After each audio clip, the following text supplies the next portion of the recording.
एक मुस्लिम की कब्र के सामने क्यों रुक जाता है भगवान जगन्नाथ का रथ।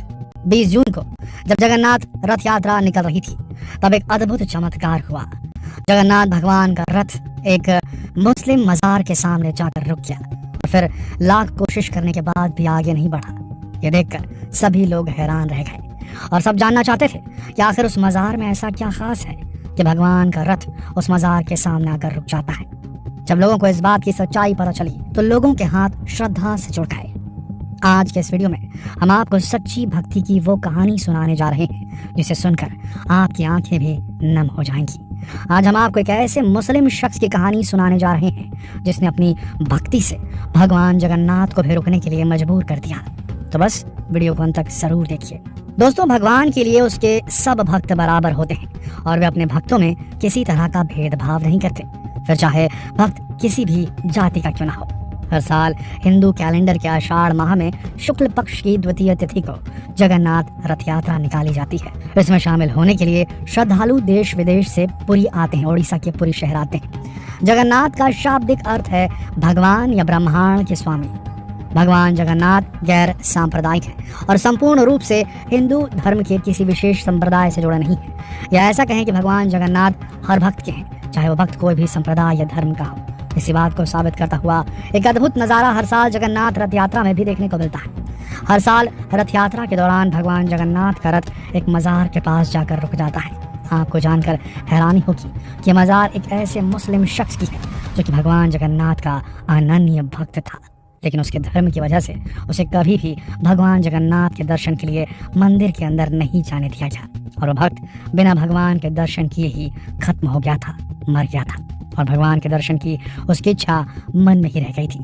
लेकिन मरने से पहले उसने अपने मन में निश्चय कर लिया था कि अब भगवान खुद उससे मिलने उसके मजार पर आएंगे और सच्चे दिल से की गई उसकी प्रार्थना भगवान जगन्नाथ ने सुन ली।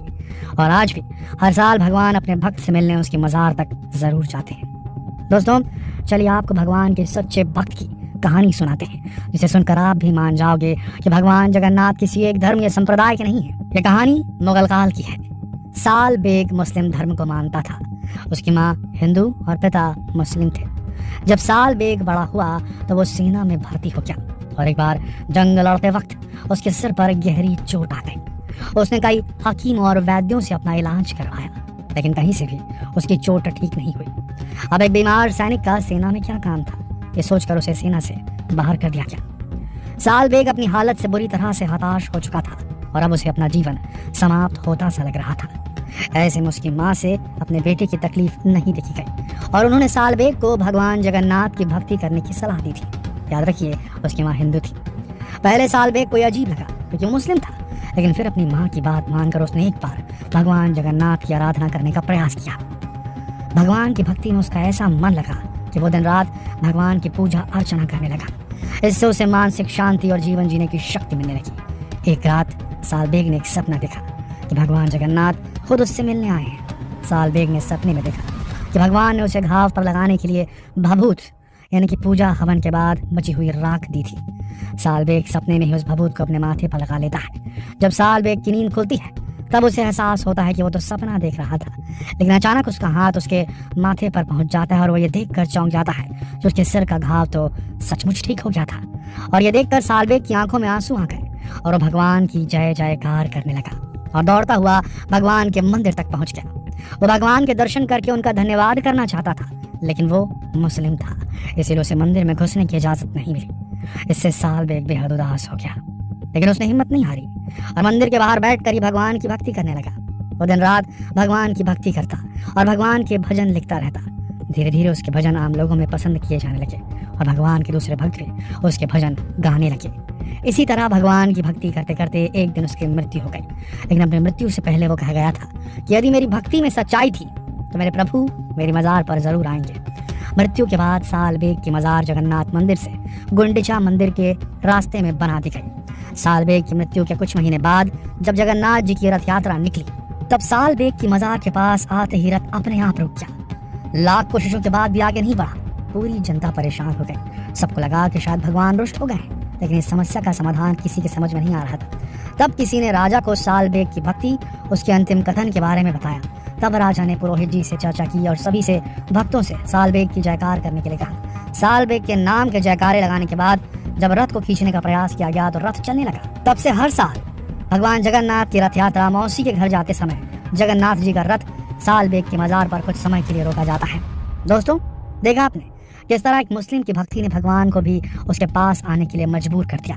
इससे साफ है कि भगवान व्यक्ति का सच्चा मन और उसकी भक्ति देखते हैं, उसका धर्म संप्रदाय नहीं। और भगवान जगन्नाथ तो सभी के भगवान हैं। दोस्तों, वैसे क्या आप ये जानते हैं कि आखिर हर साल भगवान जगन्नाथ की रथ यात्रा क्यों निकलती है? तो चलिए आपको इसका कारण भी बता देते हैं। पुरी जगन्नाथ मंदिर में रथ यात्रा की परंपरा 5000 साल से अधिक पुरानी है। परंपरागत रूप से रथ यात्रा उत्सव पुरी उड़ीसा में हर साल मनाया जाता है। इस त्योहार के दौरान भगवान जगन्नाथ की उनके भाई भगवान बलभद्र, बहन देवी सुभद्रा के साथ पूजा की जाती है। पद्म पुराण के अनुसार भगवान जगन्नाथ की बहन ने एक बार नगर देखने की इच्छा जताई। तब जगन्नाथ और बलभद्र अपनी लाडली बहन सुभद्रा को रथ पर बैठाकर नगर दिखाने निकल पड़े। इस दौरान वे मौसी के घर गुंडिचा भी गए और यहाँ 7 दिन ठहरे भी थे। तभी से जगन्नाथ यात्रा निकालने की परंपरा चली आ रही है। गुंडिचा मंदिर को भगवान जगन्नाथ की मौसी का घर माना जाता है। यहाँ भगवान जगन्नाथ अपनी बहन सुभद्रा और भाई बलभद्र के साथ जाते हैं और पूरे 1 हफ्ते तक ठहरते हैं। यहाँ उनका खूब आदर सत्कार होता है और मौसी से लाड़ दुलार मिलता है। यहाँ ये मान्यता है कि मौसी के घर भगवान खूब पकवान खाते हैं, जिससे वो बीमार भी पड़ जाते हैं। भगवान को ठीक करने के लिए उन्हें पथ्य का भोग लगाया जाता है और पूरी तरह स्वस्थ होने के बाद ही भगवान भक्तों को दर्शन देते हैं। इसके बाद जगन्नाथ रथ यात्रा निकाली जाती है। मौसी के घर ठहरने के दौरान भगवान जगन्नाथ के दर्शन को आड़प दर्शन कहा जाता है। इन दिनों में नारियल, मालपुए, लाई, गजामुंग के महाप्रसाद का भोग जगन्नाथ जी को लगाया जाता है। इसके बाद भगवान वापस अपने घर यानी जगन्नाथ मंदिर चले जाते हैं। दोस्तों, अब तो आप भी मान गए होंगे भगवान जगन्नाथ कैसे आम लोगों से जुड़े हुए हैं और अपने भक्तों से मिलने हर साल आते हैं। तो एक बार कमेंट में आप भी अपने विचार जगन्नाथ मंदिर के दर्शन पर दीजिए, अपने एक्सपीरियंस शेयर कीजिए। अगर आप पुरी जाकर भगवान जगन्नाथ के दर्शन कराए हैं, अपने एक्सपीरियंस नीचे कमेंट सेक्शन में लिखिए और जितना हो सके इस वीडियो को शेयर करें फेसबुक पर, व्हाट्सएप पर, यूट्यूब पर। जल्द मिलते हैं आपसे अगले वीडियो में। तब तक के लिए आप सबका इस वीडियो के अंदर बने रहने के लिए दिल से धन्यवाद।